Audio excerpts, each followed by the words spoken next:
Olá, é um prazer estar aqui mais uma vez com vocês para fazer o Congresso Técnico do GP Triathlon Brasília 2025. É a 7ª edição desse evento e estaremos mais uma vez em Brasília no dia 21 de setembro. Lembrando que esse evento terá a supervisão e arbitragem da Federação de Triathlon Brasiliense, o patrocínio do SESC, IP Comércio Senac, o apoio da Vitafor Suplementos e a uma organização da FP5 Eventos. A programação do nosso evento ela começa no sábado, dia 20 de setembro, com a entrega de kits das 14 às 17 horas. A entrega de kits será realizada na arena do evento, no pontão do Lago Sul, mesmo local onde nós teremos o check-in no domingo, dia 21 de setembro, para o GP Extreme, a partir das 5h10 da manhã até às 6h20, e para o Sprint e Super Sprint, das 5h30 às 6h40. As largadas estão programadas a partir das 6h30 no masculino e 6h31 para o feminino. Já para o GP Sprint, nós teremos a largada então a partir das 7 horas e às 7 horas e 1 minuto para o feminino e o Super Sprint às 7h30. A previsão da premiação é para as 11 horas. A entrega de kits. Para a retirada do kit, o triatleta deve apresentar um documento de identificação original com foto legível.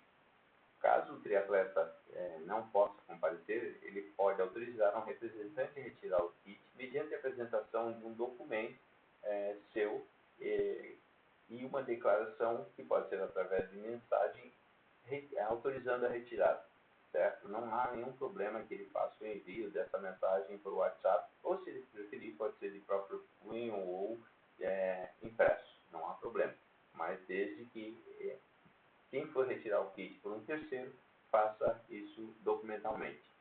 Não serão entregues kits fora do horário, então respeite o horário das 14 às 17 horas de sábado.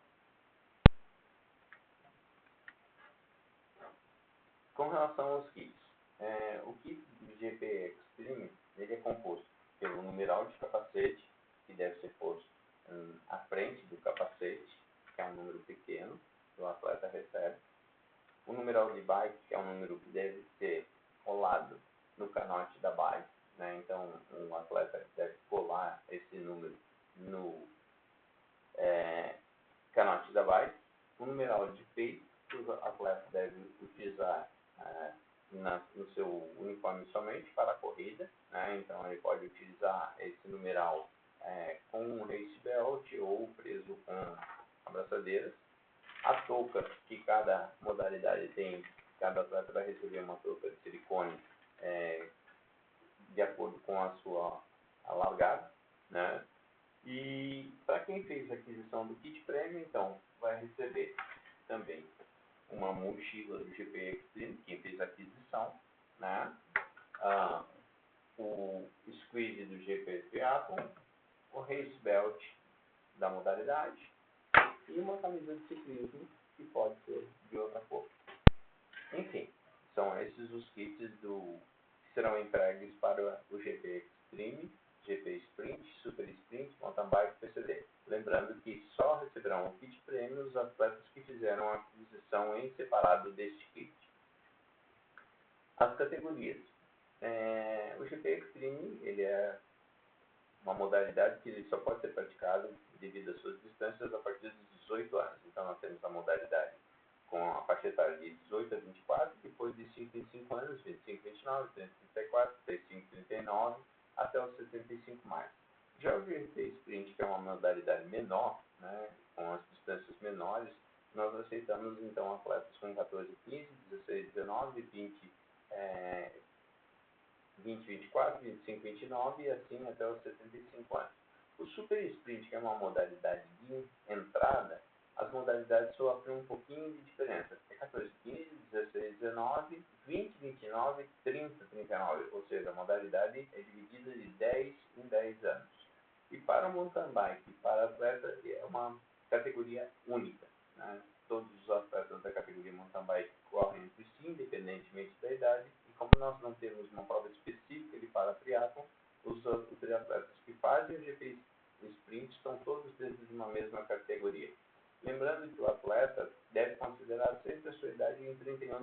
momento, né? Então, se ele muda de idade durante o ano, mesmo que ele não tenha a idade até o dia 31 completada, o dia da prova, perdão, dia 21, ele deve considerar a data de aniversário que terá no dia 31 de dezembro. As distâncias que nós temos nessa prova. No GP Extreme, nós temos 1.000 metros de natação, em apenas uma volta, que sempre antes da largada é feito o briefing. Normalmente são as duas boias amarelas, as extremas. No ciclismo, nós temos 5 voltas, que basicamente é a L4, indo até a Embaixada do Iraque e até o MT. Né? Aí a corrida vai ser 10 km com 2 voltas. Isso na Península dos Ministros. Então, o atleta vai sair do pontão, corre em direção à Península dos Ministros, logo mais a gente ilustra ali com os mapas.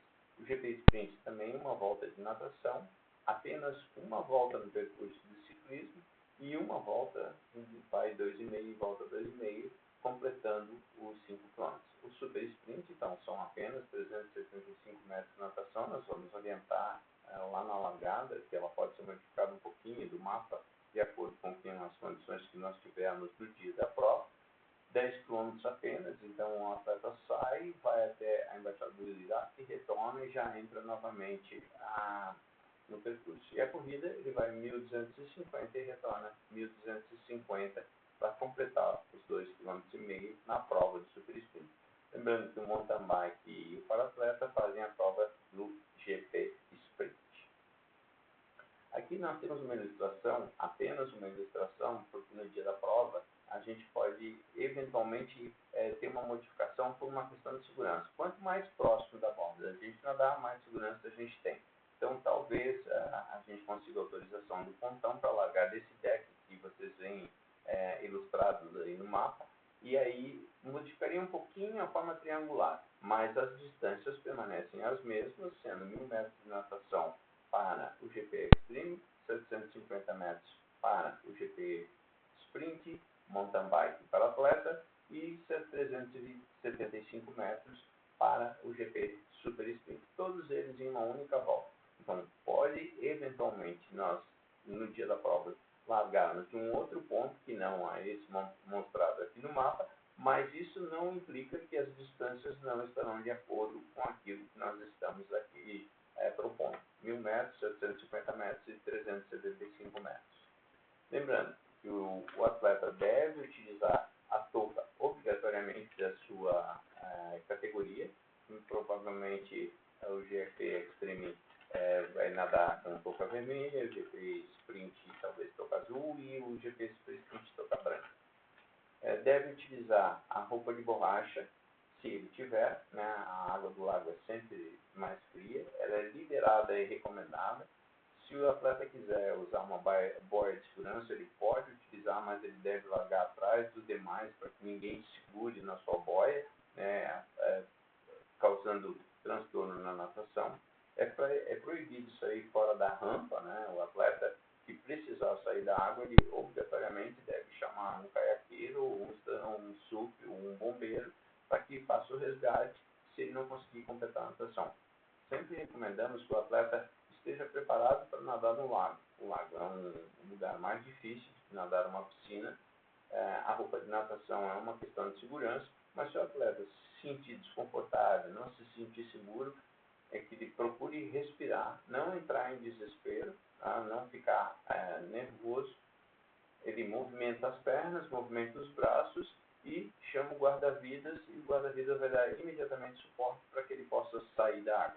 Se ele precisar respirar e quiser continuar, ele pode. Ele não pode ser conduzido pelo caiaque ou pelo SUP ou pelo jet ski, a não ser que ele desista da prova, né?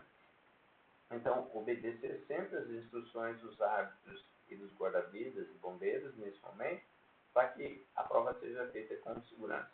Se o atleta precisar abandonar a prova por natação, ele deve imediatamente comunicar à organização e os árbitros da prova, porque é muito importante que nós tenhamos o controle de quem entrou e de quem saiu da água. Bom, aqui nós temos uma ilustração do mapa de ciclismo ela é apenas uma ilustração. Lembrando que o atleta vai sair do pontão, ele vai fazer a tesourinha, vai em direção à embaixada do gato e depois ele retorna até o MP. Depois ele sobe em direção a L2, retorna até a frente do pontão e completa a sua volta. Isso para as 5 voltas do GP Extreme. Já para o GP Sprint, ele vai fazer isso apenas uma vez. E no GP Super Sprint, o retorno do atleta é exatamente na tesourinha, onde ele entrou, saiu para pedalar, ele vai retornar naquele ponto da tesourinha para completar a volta, já que são apenas 10 km. Ele não sobe até o MP. Então, o atleta do Super Sprint vai ter uma indicação para ele fazer o retorno e entrar na tesourinha e retornar novamente para a transição, certo? Então, lembrando, o GP Extreme são 5 voltas de 20 km cada uma, o GP Sprint apenas uma volta e o GP Super Sprint metade de uma volta, sem que ele tenha que ir até o MP, para que não haja nenhum problema com relação à interpretação. Novamente, antes da largada, nós faremos o briefing para cada prova, explicaremos e nós teremos os status orientando. Lembrando que nós teremos pontos de controle nas extremidades para verificar se o atleta passou nos pontos de controle e fez as voltas completas. Bom, no ciclismo é super importante o atleta utilizar o capacete rígido e afevelado. Né? Esse capacete, no momento em que ele sai da natação, a primeira coisa que ele faz é colocar o capacete e afivelar o capacete dentro da área de transição. Ele não pode sair da área de transição com o capacete desafivelado. E também não pode entrar na área de transição com o capacete desafivelado. Esse capacete deve estar sempre preso nos momentos em que o atleta está entrando e saindo da transição, certo? É proibido o atleta pedalar com a parte superior do corpo, o torso superior, sem camisa. Isso é proibido pelo regulamento e passível de desclassificação. O atleta que sair para pedalar só de bermuda, ele está automaticamente desclassificado.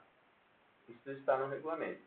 É liberado o uso de clipe, e tanto o clipe de contrarrelógio, quanto o clipe de pedal para os mountain bikers e para quem vai fazer a bicicleta com bicicleta comum, certo? Lembrando que o atleta que estiver utilizando bike de contrarrelógio não poderá estar clipado no vácuo das provas se ele estiver fazendo a prova sprint. Por uma questão de segurança, porque ele não vai ter acesso aos freios, certo? Mas é permitido a utilização de bikes com clipe no sprint, onde o vácuo é liberado. Já no extreme, o atleta pode estar no clipe e ele não pode utilizar o vácuo, certo? Lembrando que a mountain bike não pode utilizar pneus slick. A mountain bike tem que ter sempre pneus com cravo. Ele não pode descaracterizar a bike trocando os pneus com cravo para pneus lisos. Isso caracteriza uma bike speed. Mesmo que o pneu seja mais largo, sendo um pneu liso de cidade, ele não é uma mountain bike. Então isso descaracteriza a mountain bike e aí ele entraria na categoria speed, mesmo estando com uma bicicleta mountain bike, se ele quiser fazer a prova. Tá?